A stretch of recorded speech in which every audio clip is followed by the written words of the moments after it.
Deixa eu te fazer uma pergunta. Você já viu um Bitcoin na sua vida? Muito se fala sobre Bitcoin, mas será que as pessoas de fato sabem do que elas estão falando? Bem, o objetivo de mais uma aula é apresentar para vocês o Bitcoin de uma forma bem mais próxima da realidade. Nós já vimos nas aulas anteriores que os bancos não podem fazer custódia de Bitcoin, porque todo Bitcoin que existe nunca sai da rede Bitcoin. Falamos também que no Bitcoin não existe Alice e Bob, no Bitcoin apenas existe código. Trata-se de uma rede focada na despersonalização, uma vez que eu não posso ter confiança, tudo é baseado na eliminação da confiança. Falamos sobre a diferença que existe, por óbvio, entre fazer a custódia de um ativo digital, como ocorre no caso da moeda escritural. A maior parte da moeda em existência é a chamada moeda escritural, que é um registro em servidores dos bancos, das instituições financeiras, que não tem absolutamente nada a ver isso quando nós falamos sobre criptoativos. Então hoje vamos dar seguimento e eu quero que vocês entendam como que os smart contracts são utilizados na rede Bitcoin para tornar possível algo muito específico chamado de UTXO. Embora nós falamos sobre transações no âmbito da rede Bitcoin, o Bitcoin ele necessita de um vocabulário próprio por ser uma realidade disruptiva. Então, o nome correto no âmbito do Bitcoin é criação e destruição de UTXO, mas vamos ver isso na prática. Bem, para isso, a gente vai ir para uma análise de uma transação do Bitcoin, que está aqui.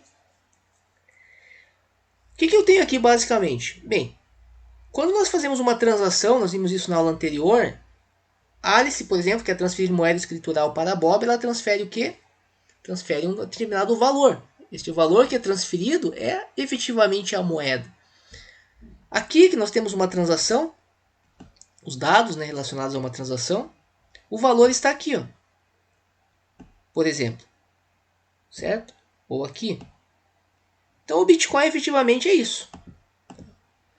Ou seja, ele não se confunde com algo que nós vamos entender mais à frente, chamado de chave privada. Vimos isso também nas aulas anteriores.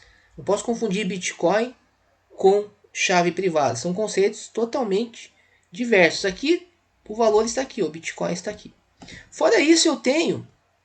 Lembrando que no Bitcoin há vários tipos de transação. Aqui eu estou trabalhando com uma transação antiga, que é mais didática, mais fácil para nós entendermos, que é uma chamada Pay to Public Key Hash. Nessa transação eu tenho um smart contract aqui chamado de Public Key Script, que é esta sequência de informações.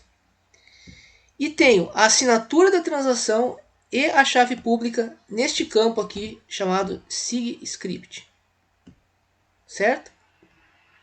Bem, quando o nó recebe essas informações, o que ele vai ter que fazer? Ele vai ter que basicamente executar esse smart contract sobre estas informações aqui.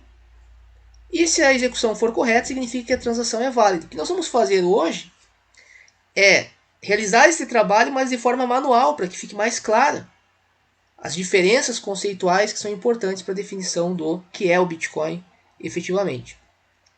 Eu já facilitei bastante para vocês, porque veja que aqui, ó, eu não sei onde que está a assinatura e onde que está a chave pública. Está um número, né, gigantesco. Porém, essas informações elas são codificadas. Há uma regra, a regra de codificação. Esse número 48, por exemplo, aqui, ó, ele diz o quê? Isso está no formato hexadecimal. Então, o número 48 transformado em decimal é 72. E pela regra de codificação diz o seguinte, que a assinatura da transação corresponde aos 72 bytes seguintes. Tá? Então, ou seja, o que eu fiz aqui? Eu peguei, a partir daqui, 72 bytes, que corresponde à assinatura, e coloquei aqui. Então, aqui nós temos a assinatura. Se você tiver dúvida, depois você pode refazer o processo. Mas ó, 144 caracteres, porque cada 2 bytes nós temos... Cada byte é representado por 2 caracteres na notação hexadecimal. Bem, terminado então essa sequência, né? Selecionada essa sequência de número, o próximo número vai me dizer daí quantos bytes que terá a chave pública. No caso 41, em decimal é 65, significa então que os próximos 65 bytes serão a chave pública. Então, está aqui também separado. Veja que dá 130 caracteres. Perfeito? Então, eu já separei seguindo essa regra simples de codificação. Eu separei tanto a assinatura e veja, a assinatura, o que é? Eu uso a chave privada para fazer a assinatura, que é isso aqui, ó. Então, isso que é chave privada. Não é chave privada não é Bitcoin. Chave privada é um dos elementos que eu utilizo apenas para produzir isto aqui, esta assinatura. A chave pública, por outro lado, está aqui. Tá? O que eu preciso agora fazer? Agora eu preciso entender cada byte nessa sequência que está aqui, ó. Assim como acontece no caso da Ethereum, que nós já gravamos aulas sobre isso.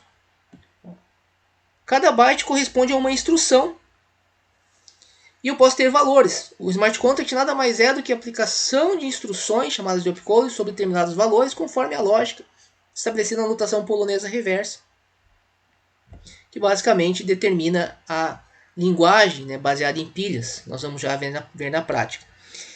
E aqui veja, para quem acha que não tem smart contract no Bitcoin, esses números aqui, por exemplo, 76.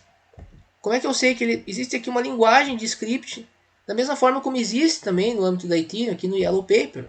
É a mesma coisa. A diferença só é que na Ethereum eu tenho outros opcodes, tem operações mais complexas. Né?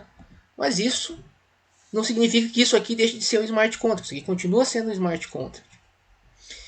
Bem, e obviamente que eu, como sempre, sustentei o Nick Szabo, para mim, que é o criador dos smart contracts, e para mim ele é mais apenas um dos milhares de indícios, milhares também então, mas um dos muitos indícios de que ele de fato está por trás da criação do Bitcoin, porque nós já temos toda essa operação baseada em smart contracts.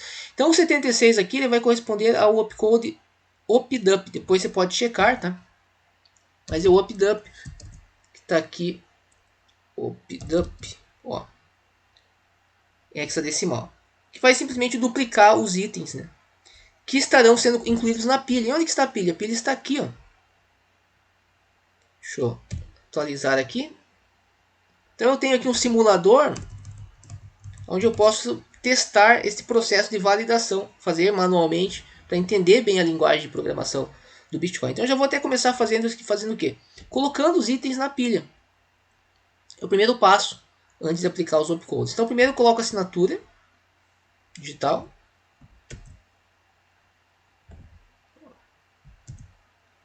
E agora eu vou colocar a chave pública.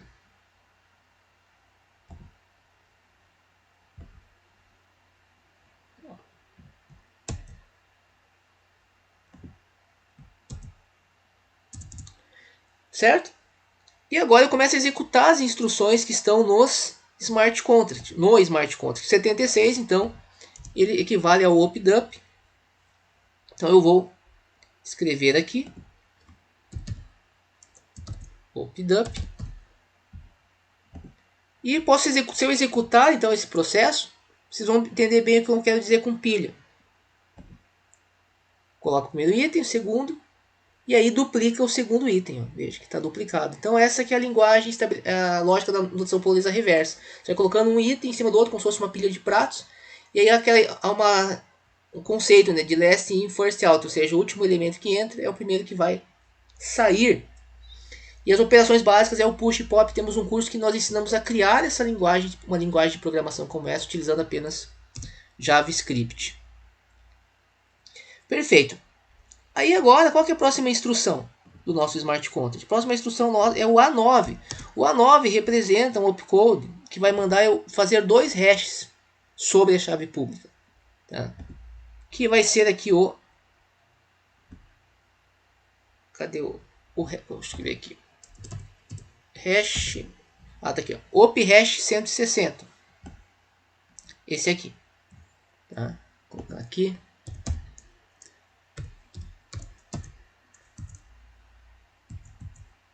Op hash 160. Ó. Então o input, né, no caso, como se fosse uma função, é feito duas vezes o hash, primeiro usando este algoritmo e depois usando este aqui. O que eu vou fazer? Eu vou fazer esse processo para vocês, tá? Para ficar mais fácil de entender. O que eu vou fazer aqui? Eu vou pegar a chave pública, está aqui, e eu vou fazer dois hashes. Então eu vou primeiro usar este algoritmo. Aí o resultado eu vou pegar, vou passar para este outro algoritmo. E ele vai me produzir este resultado aqui. Certo? Então este resultado aqui eu vou incluir na stack. Aí eu tenho aqui o número 14, que em decimal é 20. Ele vai me dizer que então eu devo colocar os próximos 20 bytes na stack. Os próximos 20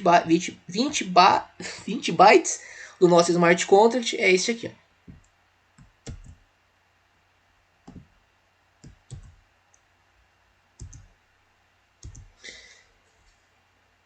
E agora, o número 88 equivale a esse opcode aqui que eu já escrevi para ficar mais fácil, que é o op equal verify. Então agora eu vou escrever aqui, ó, op equal verify. Op equal verify. Que vai basicamente comparar estas duas informações aqui. Porque veja que eu fiz o hash da chave pública e passei ali no smart contract o hash. Então aí eu faço o nó, basta ele fazer a conferência, rodar, né? No caso vai rodado, tudo é automatizado. E se tiver alguma informação errada, a transação não vai ser válida. Certo? Do contrário, ela será válida. Aqui se eu for rodar, ó, execução, ó, com sucesso. Agora se de repente eu mudar esse número, for rodar, ó, execution, ó, certo? Então,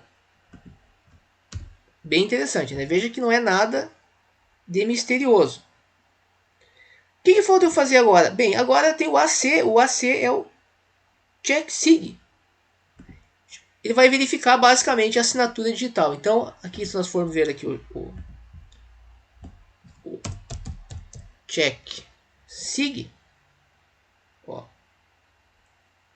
vai verificar se a assinatura que foi fornecida é válida em relação, né, à chave pública. Então perceba que é muito clara a diferença entre chave pública, chave privada, assinatura e Bitcoin. Não tem como confundir essas questões. E quando você confunde ou usa analogia, se você, independente do que você venha fazer, vai dar errado. Porque você está abrindo mão de pressupostos fundamentais. Então, não adianta você querer estudar Bitcoin para a área jurídica, querer fazer analogia com outras coisas. Vai dar errado. Não adianta você querer fazer um projeto de tokenização sem entender as peculiaridades do que nós estamos vendo aqui. Vai dar errado. Certo? E é isso, né? Existe uma ciência toda por trás, e se você não respeitar os princípios, não vai dar certo. Então, ou seja, quais são os princípios que nós vimos desde o início? Vamos só terminar aqui para fazer a validação, e a gente já faz uma revisão. Então, o op check sig aqui. Vamos colocar aqui. E agora o opcode op check sig. E veja. Eis a validação, então, de uma transação. Veja que isso tudo é feito no âmbito e no contexto da rede Bitcoin. O banco não faz isso aqui. A única coisa que o banco tem é a possibilidade de criar uma assinatura, de assinar a transação. Ou seja, ele tem a capacidade de prover um dos elementos para a criação de um UTXO no âmbito do Bitcoin. É isso. As implicações são gigantescas, mas não temos como ir a fundo. Então, acredito que está bem claro, né? toda essa questão. E agora, apenas para revisar, né, e encerrar essa sequência de 3 aulas, o que nós vimos basicamente aqui? Show. Slide atual.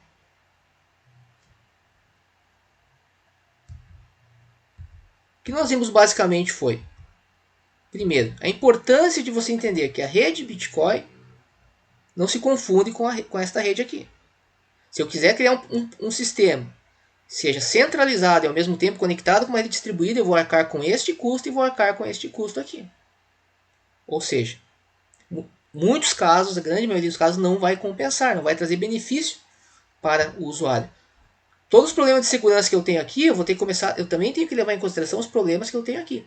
Então eu tenho que fazer o que eu preciso fazer efetivamente? Eu preciso fazer sempre uma comparação, somar as coisas e ver se vai valer ou não a pena. Isso vale para tokenização também, porque a tokenização trabalha com os tokens que estão em redes como Ethereum, que são redes distribuídas, que também utilizam smart contracts. Essas redes não se comunicam. Ou seja, enquanto os ativos custodiados no banco, os ativos digitais, como moeda escritural, o banco tem todo o poder sobre o processo de validação, sobre débito, sobre crédito, ele não tem qualquer poder aqui em relação a essa rede. Está subordinado ao que acontece nessa rede. Isso precisa ficar muito bem claro para o consumidor. O consumidor precisa entender que ele e o banco, em relação a isso aqui, a essa rede, estão na mesma posição.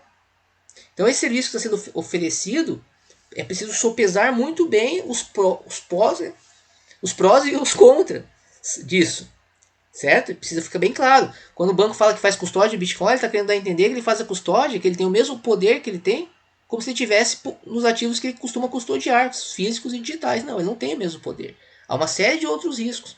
Então, se por exemplo eu precisar fazer uma operação, tiver alguma modificação no mercado, suspeitar de alguma coisa, eu precisar fazer isso de uma forma rápida, se eu tiver o controle, a conexão direta, eu consigo tomar uma decisão, consigo aplicar essa decisão e consigo, muitas vezes, eliminar a chance de ter um prejuízo. Do contrário, eu vou ter que fazer o pedido para o banco. O banco também vai estar sujeito a um determinado risco que possa ter se verificado aqui. Ele vai ter que tomar as atitudes para proteger efetivamente o seu próprio patrimônio. De repente ele vai dar mais margem ao seu patrimônio, de repente ele não vai ter êxito. Ou seja, você deve pensar e deve analisar muito bem. É mais fácil, é mais cômodo delegar a nossa liberdade, mas tudo tem um preço.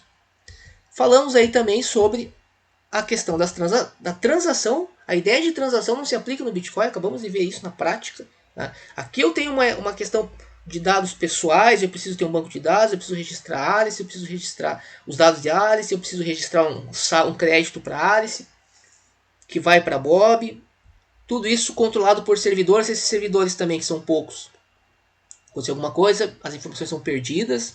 Tá? Isso pode acontecer também no âmbito de sistemas distribuídos, como dá um exemplo a Solana, né? Pode parar também, pode acabar. Então, quanto maior é o número de computadores, mais tempo a rede está no mercado, isso traz mais segurança, mas são outras questões. E eu acho que em síntese nós fizemos agora na prática, entendemos como se dá esse processo. E eu acho que ficou bem claro, porque agora nós conseguimos visualizar as coisas. Tá? Aqui eu já tenho um formato JSON, onde eu posso identificar o valor relacionado ao Bitcoin. E eu posso identificar as informações que são providas, e eu demonstrei a execução dessas informações, ou seja, nós temos basicamente a execução de códigos despersonalizados, certo? Então, esqueça esse vocabulário que você utiliza no cotidiano para as transações que acontecem em redes centralizadas, quando você vai aplicar isso para o âmbito descentralizado. Isso não dá certo. E se você é advogado, por exemplo, você tem que trabalhar esses pontos, por exemplo, para fazer a defesa do teu cliente. Não apenas porque senão a chance de você pode estar cometendo injustiças, né, gigantescas, uma vez que veja que nós temos um sistema totalmente despersonalizado aqui. Mas isso são outras coisas, a gente pode falar isso. A ideia realmente era mostrar para vocês, desmistificar o Bitcoin, né, mostrar realmente como as coisas funcionam por debaixo dos panos.